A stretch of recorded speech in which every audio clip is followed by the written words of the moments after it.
주홍빛 같은 주의 보혈로 우리가 맑게 씻임 받은 줄 믿습니다. 그 은혜가, 그 사랑이 우리를 살렸습니다. 우리가 그 은혜 가운데에 날마다 소망을 가지고 나아갑니다. 그 사랑으로 날마다 풍성함을 누리는 저와 여러분의 삶이 될 수 있기를 주님의 이름으로 축원드립니다.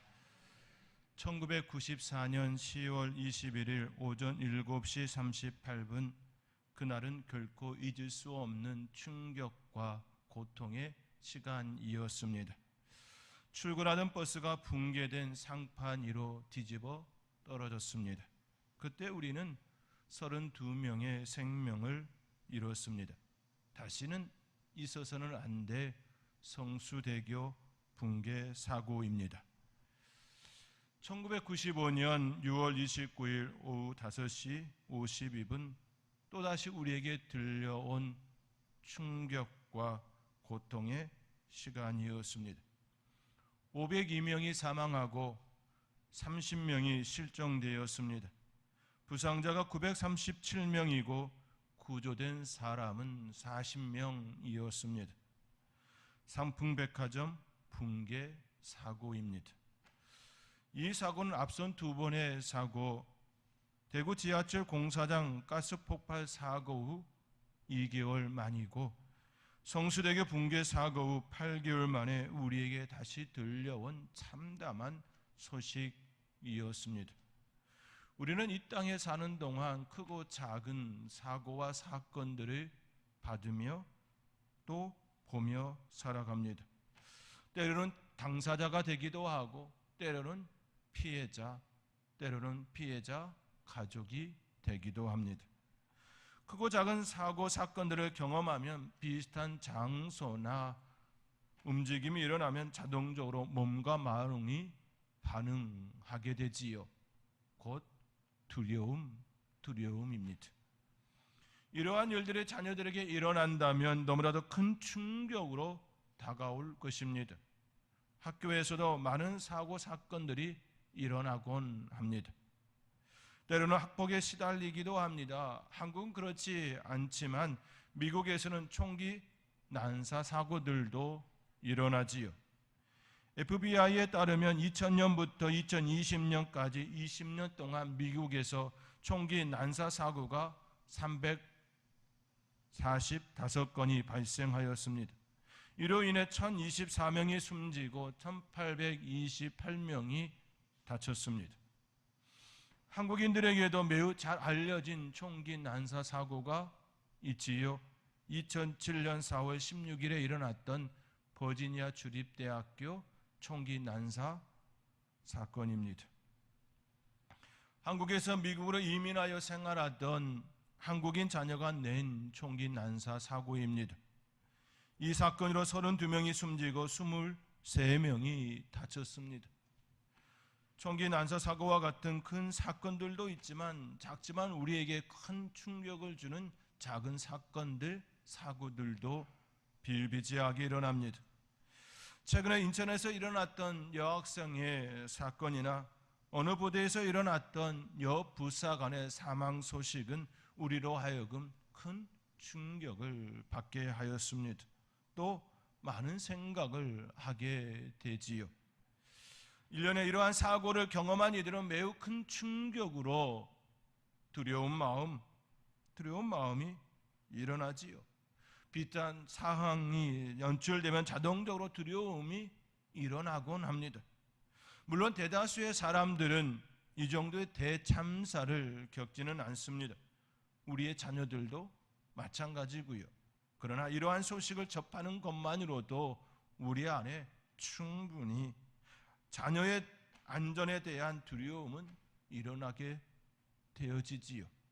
그 두려움과 공포는 멀리 있는 사건이 아니라 매우 현실적으로 우리에게 다가오기 때문입니다. 그 사건이 실제로 우리 자녀 가운데 일어날까 봐라고 하는 실제적인 두려움으로 우리 안에 자리하게 됩니다. 그렇지요? 우리는 지금 그러한 시대에 살아가고 있습니다. 우리에게 매우 잘 알려진 찰스 스펀저 목사님은 그의 저서 그리스도 임재의 기쁨에서 오늘 본문의 말씀을 다룬 바 있습니다.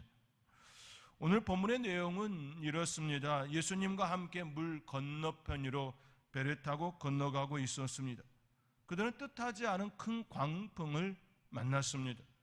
그로 인해 물결이 배에 부딪히고 들어와 배에 가득하게 되었습니다. 그때 예수님께서는 아무런 일도 없는 것처럼 평안하게 배 고물에서 주무시고 계셨습니다.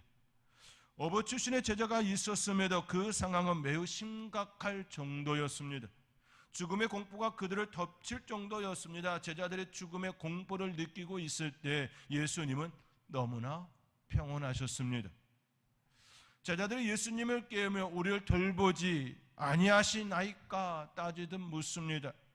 그러나 예수님께서는 그들에게 반응하지 않은 채 바람을 꾸짖고 바다를 향해 잠잠하라 고요하라 하시고 잔잔케 하셨습니다. 오늘 본문의 이 상황에 대해 스펀저 목사님은 예수님의 침착한 태도와 우리들의 안달하는 염려, 그 염려를 매우 멋스럽게 비교하며 우리에게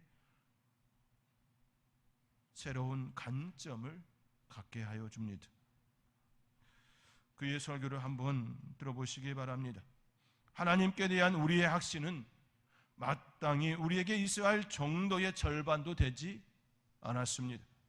우리들 중에 믿음이 가장 좋다는 사람들도 마찬가지입니다. 주님은 우리의 무한한 믿음, 절대적인 확신, 올곧은 의지를 받아 마땅하신 분이십니다. 스퍼저 목사님이 고백하는 것처럼 우리의 하나님은 무한한 믿음, 절대적인 확신, 올곧은 의지를 받아 마땅하신 그러한 하나님이시지요. 그리스도를 믿는 모든 그리스도인이라면 모두가 그렇게 고백할 겁니다. 우리 하나님은 무한하신 믿음, 절대적인 확신, 올곧은 의지를 받아 마땅한 그런 하나님이시라고. 천지를 창조하시고 이 세상을 주관하시기에 전혀 부족함이 없는 그런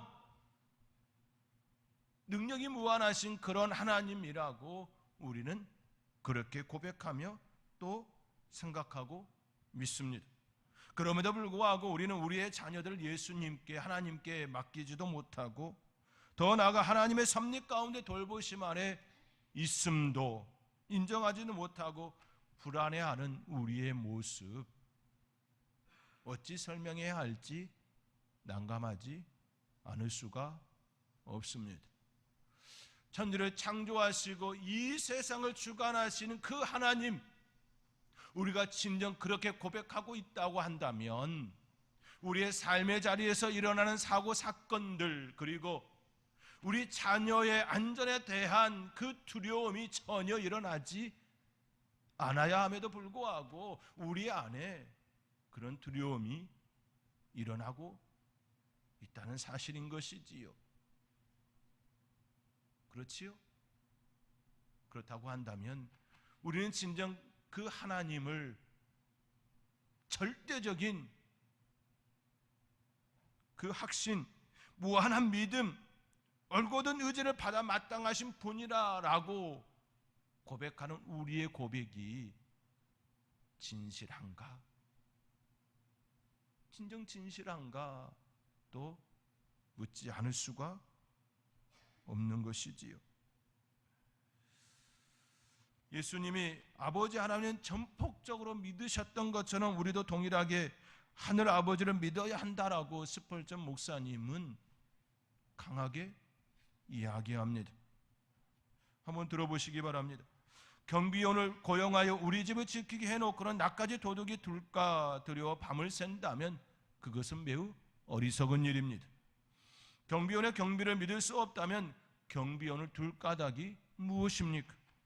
내 짐을 여호와께 맡기라 말씀하셨습니다. 단 맡겼으면 계속 그분께 두어야지 다시 여러분이 지려고 해서는 안 됩니다.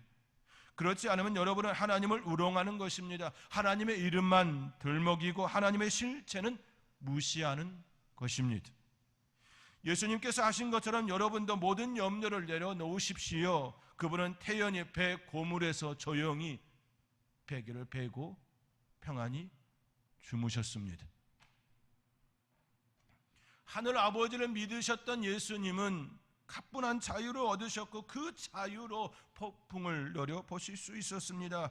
예수님은 폭풍을 업어주신 제자들에게 맡기신 것이 아니라 천기를 주관하시는 하늘의 아버지께 맡기셨습니다. 그분은 제자들의 안전에 대하여 무심했던 것이 아니라 오히려 성부 하나님의 섭리 가운데에 주관적인 보호를 확신 가운데에 있었던 것이지요. 그렇기에 고물에 평안히 누워 주무신 사건이었다라는 것입니다. 하나님의 이름만 들먹이고 하나님의 실체를 무시한다는 스펄전 목사님의 지적은 우리 모두의 찔림이 될 것입니다. 목사인 저조차도 자녀들의 안전에 대하여 온전히 하나님을 의지하지 못하고 염려와 근심이 일어날 때가 있습니다. 자녀가 밤늦도록 들어오지 않고 있을 그때 자연스레 염려와 근심이 일어나곤 하지요. 말로는 믿는다고 하면서도 마음속에서는 그렇지 못한 모습을 보곤 합니다. 그렇지요. 우리의 실상이지요. 우리의 어리석은 모습이지요. 하나님을 믿는다 하면서도 여전히 두려움과 염려와 근심이 우리 안에 있는 것, 우리는 진정 하나님을 믿고 있는가? 종종 저 자신에게 묻는 물음이기도 합니다. 그런 상황이 될 때 문득 하나님께서 저에게 이렇게 묻는 듯 싶습니다. 너 나 믿고 있니? 진정으로 너 나 믿고 있니? 라는 물음 말입니다. 자녀가 늦게 들어온 그때에 염려하는 내 모습 속에 하나님을 온전히 믿지 못하고 있는 내 모습을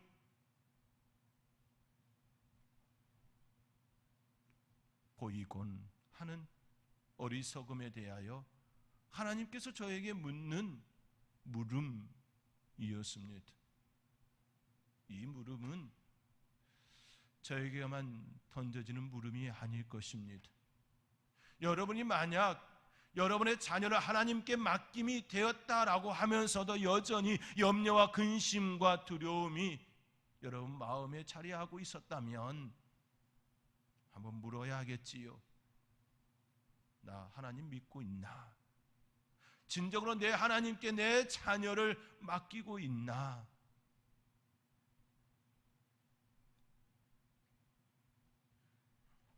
스펄전 목사님은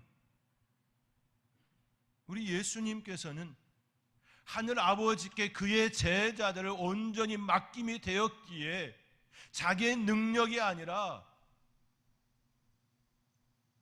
성부 하나님께 그의 제자들을 맡겼기에 평안히 고물에서 베개를 베고 주무셨다라고 바라보았습니다.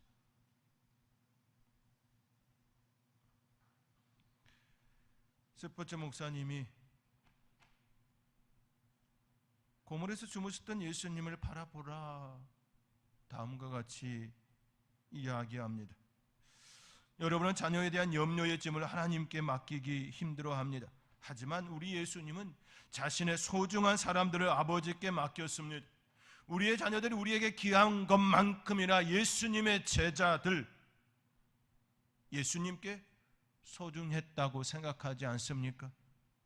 친히 택하여 부르신 그들을 온전히 하나님의 일을 감당할 수 있도록 애지중지 매우 귀하게 대하셨습니다. 그런데도 예수님은 그들 모두를 아버지 하나님께 맡겼습니다. 그리고 하나님의 돌보심에 의심치 않고 평안히 주무셨습니다. 사랑하는 성도 여러분, 스펄전 목사님이 오늘 본문을 통해 예수님을 보셨던 그 안목은 우리로 하여금 많은 생각을 갖게 합니다. 저는 오늘 본문을 정말 많이 보았습니다. 여러 번 보고 또 여러 번 보았지만 스펄전 목사님처럼 제자들을 아버지 하나님께 맡겼다라는 그 시각을 갖지 못했습니다. 평안히 주무시는 예수님만 보았을 뿐이었습니다. 그리고 예수님과 함께 있지만 그분이 어떤 분인지 아직도 깨닫지 못하는 제자들의 그 어리석은 모습만 보았습니다.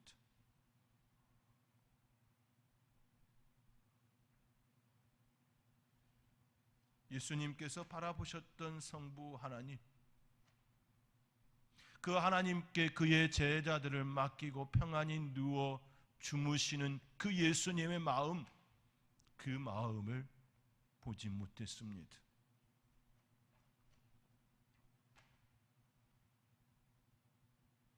이것이 우리의 실상이 아닌가 싶습니다. 예수님께서 제자들 성부 하나님께 맡기는 것처럼 우리들도 그러한 마음과 삶이 되어야 할진데 그렇지 못했음을 고백하게 됩니다. 강풍이 있는 바다 한가운데 있는 제자들, 그들은 분명 위험한 상황이었습니다. 제자들의 고백처럼 그들은 죽음을 눈앞에 두고 있었습니다. 업어주신 제자들이 있었음에도 불구하고 자신들의 담배를 조종할 수가 없었습니다. 그러나 예수님은 평온하셨습니다. 그 이유는 단 하나, 아버지 하나님, 하늘의 하나님을, 제자들을 그분께 맡겼기 때문이었습니다. 예수님께서는 결코 제자들을 등한시하지 않았습니다. 다시 말해 내버려 두지 않았다는 말씀입니다. 제자들이 말하는 것처럼 그들을 돌보지 않았던 것이 아니었습니다. 오히려 예수님께서 모든 싸움에 능하신 만군의 하나님, 그 하나님께 그의 제자들을 맡김이 되었습니다.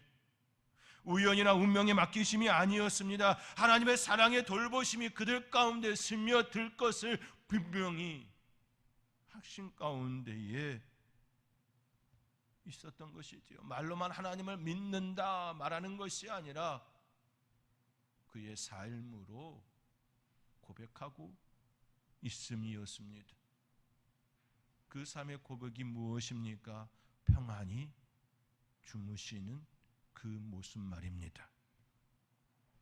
이것이 예수님과 이 땅의 부모들의 차이점이 아닌가 싶습니다.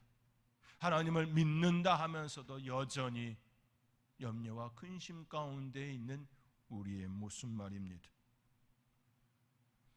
우리가 애 태우고 자녀들을 불안해하는 이유는 다분히 믿음의 부족이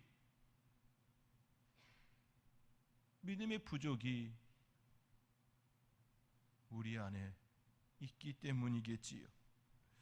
우리에게는 하늘의 하나님, 우리를 돌보시는 하나님이 계십니다. 그런데 우리는 그분이 안 계신 것처럼 염려할 때가 있습니다. 다른 사람들은 다 하나님께서 돌보시는데 나와 내 가족은, 내 자녀는 돌보지 않을 것처럼 그렇게 생각할 때가 있다라는 것이지요.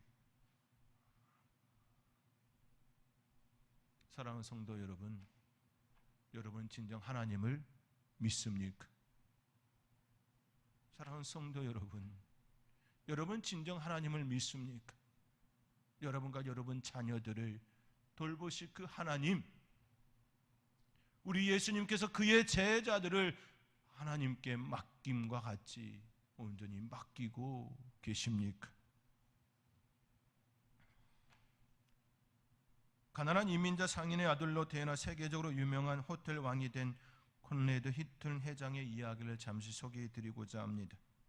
그는 어린 시절 어머니로부터 다음과 같은 말을 자주 들었다 이야기합니다. 내가 성장하면 나도 내 아버지도 형제들도 모두 내 곁을 떠나게 될 거란다. 그렇다고 내가 혼자 되는 건 아니란다. 왜냐하면 늘 너와 동행하시는 예수님이 계시기 때문이란다. 그러니 그분께 모든 걱정과 근심을 맡기렴. 그러면 그분이 너에게 힘과 용기를 주실 것이란다. 어린 힐트는 그 당시 자신에게 이처럼 이야기하는 어머니의 그 말을 이해할 수 없었습니다. 또 귀에 들어오지도 않았습니다. 세월이 흘러 그는 장성하여 히튼 호텔을 창업하였고 기업을 경영하는 사업가가 되었습니다. 그러는 중에 수많은 고비를 만났고 수많은 고통과 시련을 맞닥뜨렸고 절망하며 낙심하였습니다. 그러나 그때마다 어린 시절 어머니께서 들려주셨던 그 이야기가 그의 마음을 두들겼습니다. 훗날 그는 이렇게 고백합니다. 경제공황이 닥치고 호텔이 파산하게 되었을 때 내 머릿속에는 지난날 이해하지 못했던 어머니의 말씀이 떠올랐습니다. 언제나 나와 함께 하시는 분을 깨닫게 되었습니다. 그래서 나는 곧 말씀대로 어려운 문제를 항복하지 않고 예수님께 달려가 내 문제를 아뢰었습니다. 그러다 그 즉시 나와 함께 하신 주님의 도움의 손길을 느끼게 되었습니다. 나는 이렇게 해서 어떤 고난과 어려움도 이겨낼 수 있었습니다. 콘레드 니콜슨 히트는 히튼 호텔을 창업하여 좋은 시기를 보냈습니다. 그러나 그 당시 많은 사람들이 대공황의 어려움을 겪은 것처럼 그 역시 대공황을 피할 수 없었습니다. 그 역시 파산 직전까지 내몰리게 되었습니다. 그때 그에게 힘을 주었던 것은 바로 어머니가 들려주었던 그 이야기였습니다. 바로 예수님을 만난 것이지요. 어머니께로부터 들은 그 이야기가 실제가 되었습니다. 그리고 역사하시는 하나님을 온전히 경험하는 힐튼이 되었습니다. 힐튼의 어머니는 자녀에게 그 아들에게 사는 길을 알려주었지요. 그 길은 자신을 의지하는 것이 아니라 부모를 의지하는 것이 아니라 형제를 의지하는 것이 아니라 예수님을 의지하는 것. 살아계시는 하나님, 떠나지 아니하는 늘 동행하여 주시는 그 하나님을 그 길을 그에게 알려주었던 것이지요.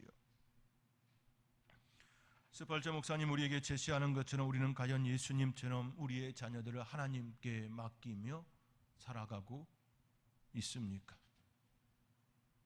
힐튼의 어머니처럼 우리의 자녀들에게 부모, 형제, 자매 모두가 떠나지만 예수님은 계속해서 너희와 함께 한단다, 너와 함께 한단다, 이 말을 진정으로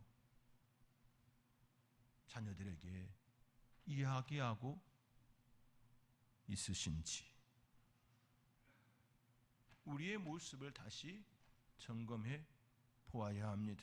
왜냐하면 우리보다 하나님이 더 우리의 자녀들을 안전하게 지켜주실 분이기 때문입니다.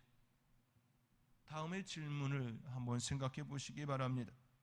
우리의 자녀들에게 누가 더 마음을 쓰는가? 우리인가? 하나님인가? 우리의 자녀들을 보호하기에 누가 더 능하고 더 잘 준비되어 있는가? 우리인가? 하나님인가? 누가 미래를 더 잘 알고서 우리의 자녀들을 보고 있는가? 우리인가? 하나님인가? 누가 미래를 10년이 아닌 영혼까지 더 잘 알고서 우리의 자녀들을 보고 있는가? 우리인가? 하나님인가? 한번 대답해 보시기 바랍니다. 대답이 되었다면 우리의 결단만 남을 것입니다. 사랑하는 성도 여러분, 우리는 우리의 자녀들을 잘 양육해야 할 책임이 있습니다. 그렇다고 모든 것들을 책임질 수도 없습니다. 왜냐하면 우리는 한계를 가진 부모이기 때문입니다. 우리는 우리 자신조차 온전히 책임질 수가 없지요. 우리는 예수님처럼 능하지도 또 통찰력과 분별력을 가지지도 못했습니다. 그렇다면 더더욱 예수님께서 그의 제자들을 성부 하나님께 맡기심과 같이 우리들도 우리의 삶과 우리의 자녀들을 하나님께 맡김이 되어야 되지 않겠습니까? 그 은혜 가운데에 우리의 자녀들이 살아낼 수 있도록 또 기도하며 하나님의 은혜를 구해야 되지 않겠습니까? 그 은혜가 저와 여러분 가운데에 역사되어지기를 주님의 이름으로 축원드립니다. 기도하